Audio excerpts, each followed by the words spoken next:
25শে বৈশাখ ভামুরিয়া যুব কল্যাণ সমিতির ব্যবস্থাপনায় 164তম রবীন্দ্র জন্মজয়ন্তী পালন করা হয়। প্রতিকৃতি মাল্যদান অনুষ্ঠানের শুভ সূচনা করা হয়। অনুষ্ঠানে প্রথম পর্যায়ে কাশ্মীরি নিহতদের স্মরণে 1 মিনিট নীরবতা পালন করা হয়। অনুষ্ঠানে দ্বিতীয় পর্যায়ে কথায় গানে রবীন্দ্রনাথকে স্মরণ করলেন এলাকার মানুষজন।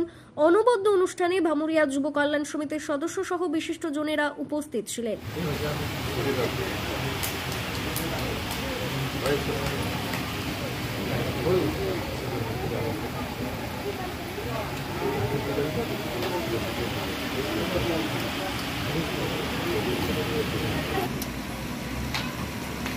সকলের কাছে হাততালি চাইব।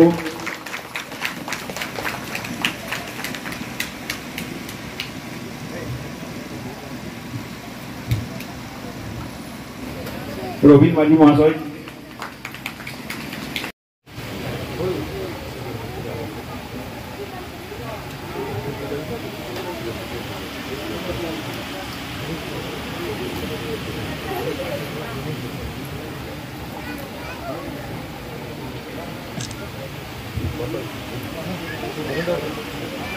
हिंदू बौद्ध सिख ख्रिस्टान मुसलमान हिंदू बंधु सिख पारसी मुसलमान ख्रिस्टानी तब सिंहासन आसे पूर्व पश्चिम वासे तब सिंहासन आसे तब जय है गाथा।